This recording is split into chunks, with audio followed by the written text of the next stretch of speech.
जय श्री कृष्णा। राधे राधे भक्त जनों, आज आप श्रवण करेंगे रविवार की पावन शुभ व्रत कथा। कहते हैं कि सूर्य भगवान की कथा सुनने से सारे रोग दूर हो जाते हैं।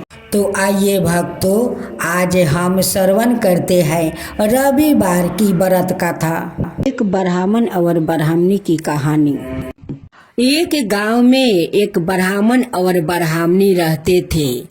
ब्राह्मण बहुत गरीब था। ब्राह्मण का नियम था वो रोज सुबह उठकर वो नहाते हैं और सूर्य भगवान को अर्घ देते हैं और जाकर सो जाते हैं। ब्राह्मणी कहती है कि आप तो नहा धोआ कर सूर्य देव को अर्घ देकर सो जाते हैं, काम करने तो जाते नहीं है, घर में खाने को अन्न नहीं है, आप क्यों नहीं ढूंढ कर काम कुछ कर लेते हैं। ब्राह्मण देव ब्राह्मणी को बात को कोई उत्तर नहीं देता। वो चादर तान कर वो सो जाता। ब्राह्मणी तंग आ गई थी। वो रोज रोज कहती थी कि आप ढूंढ कर कुछ काम कर लो। ब्राह्मणी का बात सुनकर ब्राह्मण देव बहुत गुस्सा हो जाते हैं और एक दिन ब्राह्मण देव गुस्से के कारण लोटा धोती लेकर अपना मुंह ढाक कर वो बाहर निकल जाते हैं। गांव के लोग देखकर कहने लगा कि देखो देखो ब्राह्मण देव को, वो अपना मुंह ढाक कर कहीं जा रहा है। तो कोई कहता है कि अपना काला रूप ढाक कर वो कहीं जा रहा होगा। इस बात को सुनकर ब्राह्मण देव और जल्दी जल्दी वो जंगल के तरफ निकल गया। वो जाते जाते एक पीपल का पेड़ मिला। जो पीपल का पेड़ सूखा था, वहाँ पर एक छोटा तालाब था।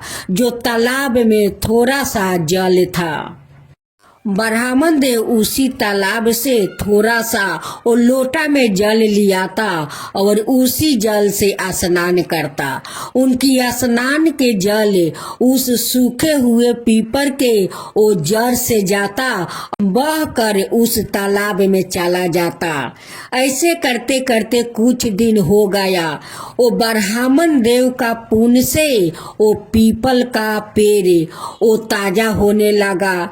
तालाब में जल भर गया, बहुत साफा हो गया, जिसमें गाछ गछली पंछी सब का वो छाया दिखने लगा। जब ब्राह्मण देव उस तालाब में स्नान करते हुए वो सूर्य भगवान को जल दे रहा था, उसी समय सूर्य भगवान उस तालाब में उनकी छाया देख रहा था। सूर्य देव ब्राह्मण पर बहुत खुश हुआ और कहने लगे कि ब्राह्मण देव, तुम जो चाहे सो मांग लो। ब्राह्मण देव ये बात सुनकर इधर उधर देखने लगते हैं कि किधर से आवाज आता है, लेकिन सूर्य भगवान तो दिखाई नहीं देते हैं। वो इधर उधर देखते हैं। ऐसे करते करते 2 दिन 3 दिन बीत गया। फिर ब्राह्मण देव को वो डर लगने लगा कि कहीं यहाँ पर कोई भूत तो नहीं है कि रोज जब स्नान करने आती हूँ तो बोलता है कि ब्राह्मण देव तुम जो चाहे सो मांग लो, लेकिन यहाँ पर तो नहीं पंछी और नहीं कोई जानवर देख रहा है। ये कहाँ से आवाज आ रहा है। इस जंगल में तो कोई मनुष्य भी नहीं है, फिर भी ये आवाज कहाँ से आ रहा है। ब्राह्मण देव को ये बात सुन सुन कर उनकी डर के कारण वो ब्राह्मण देव को शरीर वो दुबला पतला होने लगा। एक दिन ब्राह्मणी ब्राह्मण को खोज में उसी जंगल में आती है और ब्राह्मण देव को खोजती है। खोजते खोजते उसी तालाब के पास पहुंच जाती है जहां ब्राह्मण देव रोज स्नान करते हैं और रहते हैं। ब्राह्मणी देख कर कहती है कि ब्राह्मण देव तो घर से आए थे तो हाटा गाटा था, यहाँ पर तो दुबला पतला हो गया है। तब ब्राह्मणी पूछती है कि ब्राह्मण देव आप इतने दुबले पतले कैसे हो गए? घर से आए थे तो हड्डे गट्टे थे। ब्राह्मण देव कहते हैं कि मैं क्या बताऊं ब्राह्मणी, यहाँ पर कोई मुझे कहता है कि ब्राह्मण देव जो चाहे सो मांग लो। बताओ मैं क्या मांगू? कुछ मांगना तो नहीं आता है। मुझे तो लगता है कि यहाँ पर कोई भूत पिचास के वास है। यही सुन सुन कर मुझे डर लगता है। तब ब्राह्मणी तो बहुत चालू थी, वो झट देखकर समझ गई कि ये तो कोई और नहीं, ये सूर्य भगवान है। तो ब्राह्मणी सिखाती है कि देखिए आप काल स्नान करने तालाब में जाइएगा, जब ये आवाज आएगा तो आप सूर्य भगवान से यही मांगना कि 9 खंड को महल दीजिए, सोने के पालना, दास दासियों को झुलाते हुए अपना आँख से देखूं। जब ब्राह्मण देव दूसरे दिन स्नान करने जाते हैं तालाब में तो सूर्य भगवान फिर कहते हैं कि ब्राह्मण देव मैं आप पर बहुत प्रसन्न हूँ, जो चाहो सो मांग लो। ब्राह्मण देव कहते हैं कि हे सूर्य भगवान आप मुझ पर प्रसन्न है तो मुझे 9 खंड का महल दीजिए, सोने के पलना, दास दासियों को झुलाते हुए अपना आँख से देखूं। जब ब्राह्मण देव वन से अपना घर लौटा तो वो झोपड़ी के जगह वहाँ पर 9 खंड का महल था, उसमें दास दासी थी। ब्राह्मण देव आते जाते लोग से पूछते हैं कि यहाँ पर एक झोपड़ी थी, उस झोपड़ी में मेरे ब्राह्मणी रहती थी, वो कहाँ चली गई? यहाँ पर तो नहीं झोपड़ी है नहीं ब्राह्मणी। वैसे ही ब्राह्मणी सजे धजे वो महल से निकल रही है, थाल सजाए हुए आरती लेकर।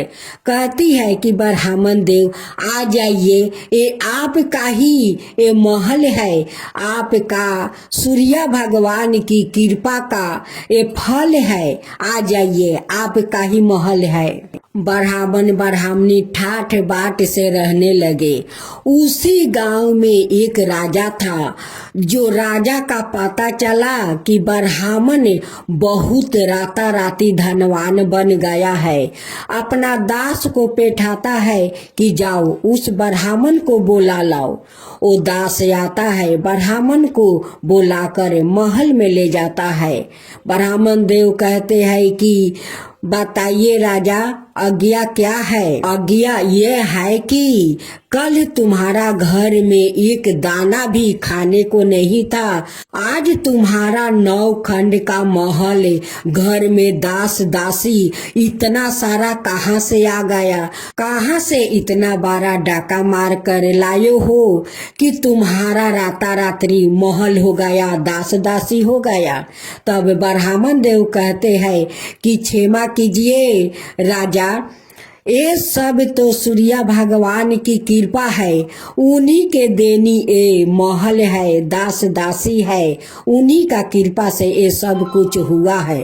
तब राजा कहते हैं कि ऐसा बात है तो मेरा भी तो कोई संतान नहीं है, कोई ऐसा उपाय बताइए कि मेरा भी संतान हो जाए।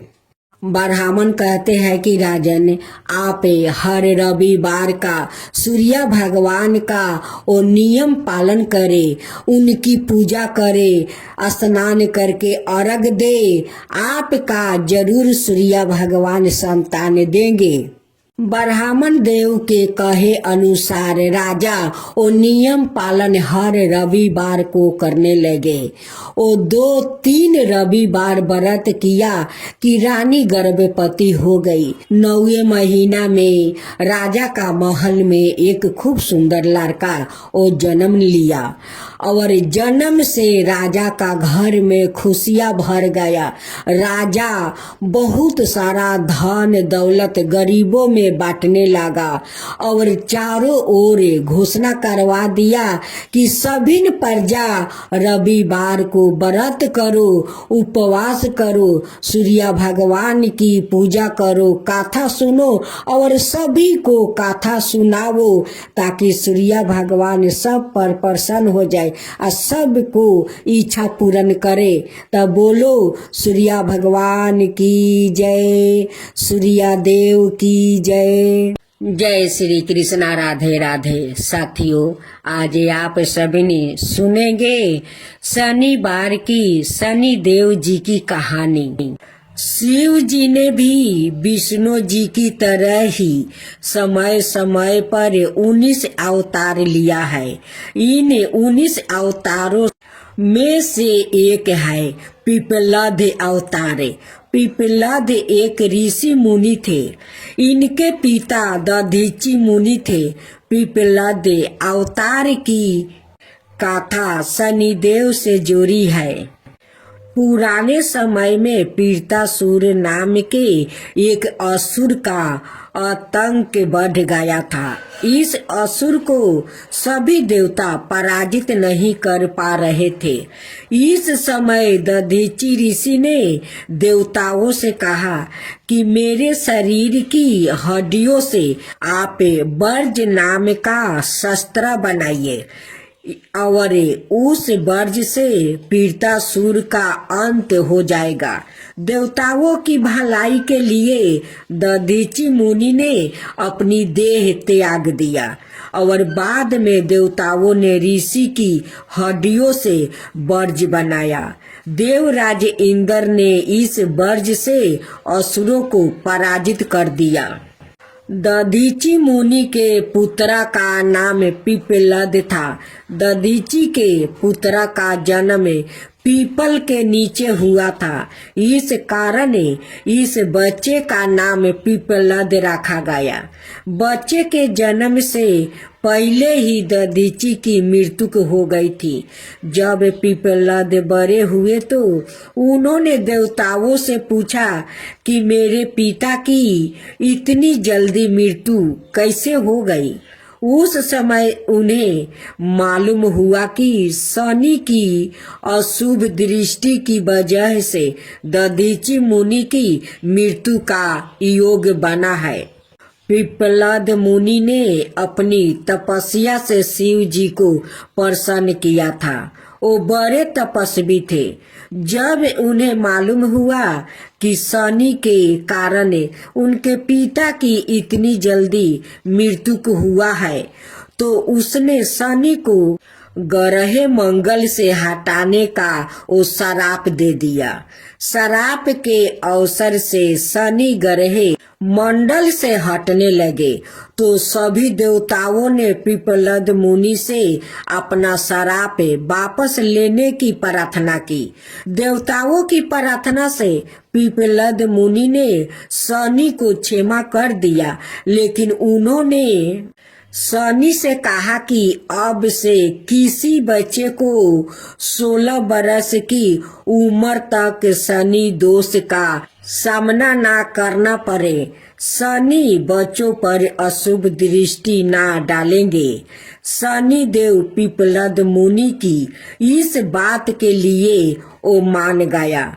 तभी से कुंडली के शनि दोष दूर करने के लिए पिपलाद महादेव की पूजा करने की परंपरा वो चली आ रही है। पिपलाद महादेव के भक्त पर शनि दोष का असर नहीं होता है, ऐसी मान्यता है।